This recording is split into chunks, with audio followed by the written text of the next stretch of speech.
Et en effet, bonjour à tous, bonjour à vous, Barbara Pompili. Bonjour. Vous êtes une des voix qui porte aujourd'hui à Europe Écologie Les Verts. On va d'abord évoquer avec vous ce matin la longue interview que François Hollande donne au lecteur du Parisien. On l'évoquait à l'instant dans le journal. Le président y admet la grande difficulté, presque l'impuissance que les gouvernants ont à résoudre la question du chômage. Il n'y a pas de solution magique, dit-il, malgré la loi Macron, malgré l'esquisse de reprise. C'est un constat qui doit, j'imagine, vous aussi vous inquiéter.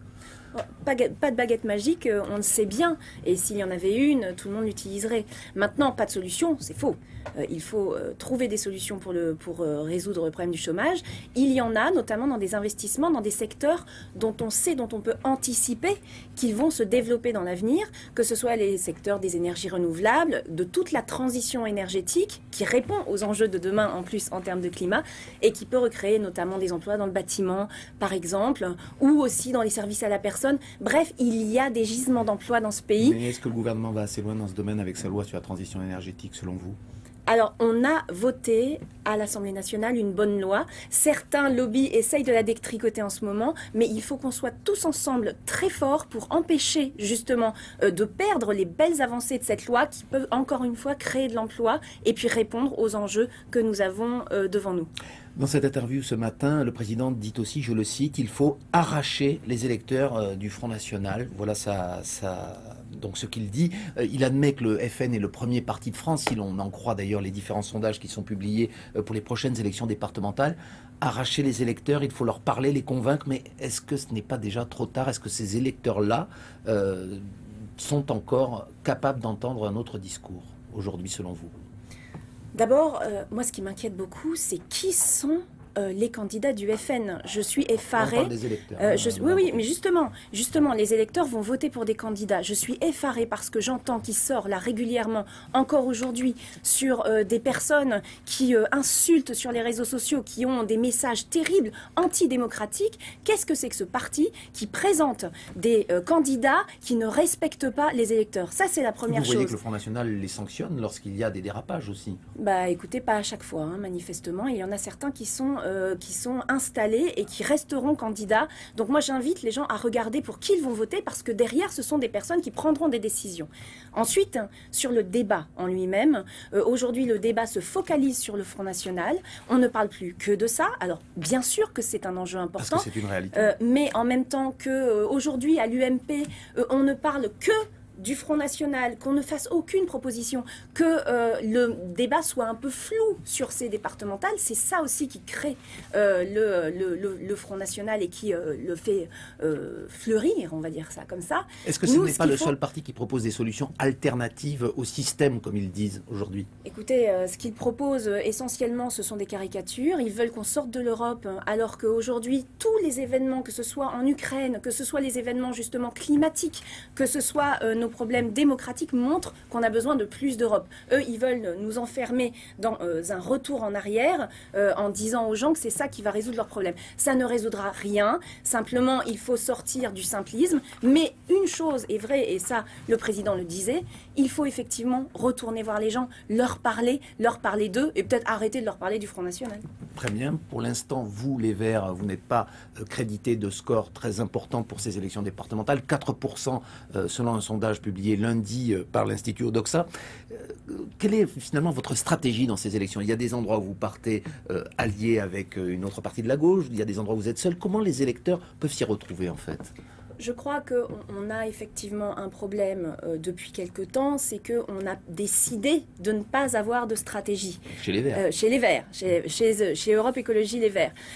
On a décidé de tenter des expériences sur le terrain, que ce soit des expériences d'alliance avec d'autres partis de gauche, que ce soit d'ailleurs le Front de gauche ou le PS. On a décidé dans d'autres endroits de partir en autonomie. Cette stratégie-là, effectivement, de non-stratégie n'est pas claire au niveau national et ça peut expliquer pourquoi les gens ne s'y retrouvent pas trop. Maintenant, on verra aussi, parce que la dimension locale de cette élection est importante, on verra quelles sont les dynamiques qui seront mises sur pied localement et ce qu'elles donneront. Je pense que ce sera intéressant de regarder les résultats. Il y a un problème de ligne aussi, Madame Pompili, lorsqu'on voit Cécile Duflot très hostile au gouvernement et lorsqu'on entend vous-même ou Jean-Vincent Placé beaucoup plus modéré. Là encore, où est la vérité, où est la crédibilité aujourd'hui de votre mouvement? Écoutez, la question, c'est de savoir comment on fait pour réformer ce pays. On a un président de la République qui a été élu avec une majorité large, qui allait du centre jusqu'au front de gauche, on va dire, en passant par les écologistes et le PS.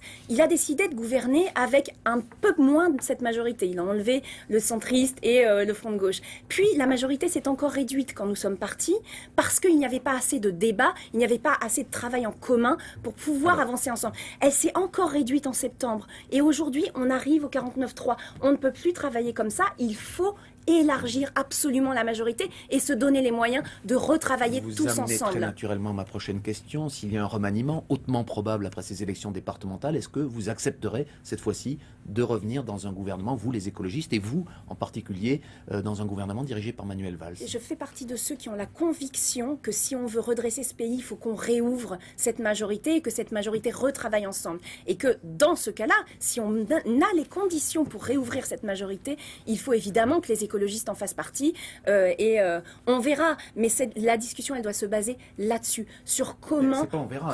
Si on vous dit demain, enfin plutôt après le 28 mars, le 29 mars, est-ce que vous rentrez dans un gouvernement? Quelle est votre réponse? C'est oui ou c'est non? Si les conditions sont remplies, bien sûr qu'il faut qu'on y retourne. Il faut absolument qu'on y retourne pour montrer l'utilité des écologistes, surtout cette année qui est une année extrêmement importante sur des enjeux notamment climatiques, sur les enjeux de transition énergétique qui, encore une fois, je vous le disais tout à l'heure, sont ces enjeux-là qui vont recréer de l'emploi, du dynamisme économique et redonner un peu d'espoir dans ce pays. On a besoin d'espoir. La centrale nucléaire de Fessenheim fermera avant la fin du quinquennat, redit François Hollande, après un nouvel incident qui est survenu ce week-end dans cette centrale qui est la plus ancienne encore en activité. Vous êtes satisfaite ou en tout cas convaincue par cette promesse du président?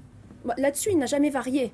Il y en a d'autres autour de lui qui varient et qui essayent de le faire changer d'avis sur la question. Nous avons entendu ses paroles. Maintenant, ce qu'il faudrait, c'est qu'on ait un calendrier, ne serait-ce que pour aussi que les salariés de la centrale puissent se préparer, qu'on puisse faire ce travail ensemble, parce qu'il y a tout un travail de démantèlement, tout un travail de reconversion à faire. Ça demande un petit peu d'anticipation, donc il faut un calendrier. Le nucléaire, c'est aussi des emplois. Areva va annoncer ce matin un plan d'économie sans précédent, peut-être des suppressions de postes, 46 000 emplois aujourd'hui dans cette entreprise. Vous dites moins de nucléaire, c'est toujours ça de prix, même si cela fait de la casse sociale à côté? Non, mais il faut évidemment faire tout pour limiter la casse sociale. Simplement, depuis des décennies, on va dans le mur avec cette histoire de nucléaire dont on se rend compte de plus en plus que ça coûte trop cher et qu'on a mis tous nos œufs dans ce panier-là.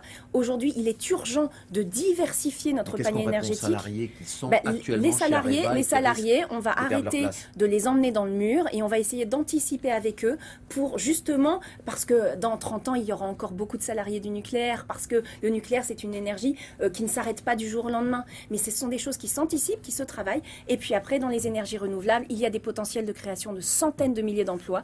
On l'a vu en Allemagne. Moi, c'est ça qui m'intéresse, c'est recréer des emplois et accompagner les secteurs qui, effectivement, sont des secteurs aujourd'hui qui sont en perte de vitesse, comme le nucléaire. Eh bien, on vous a entendu. Merci beaucoup, Barbara Pompili. C'est la fin de cette émission et on retrouve William Lémergie dans quelques instants. Bonne journée.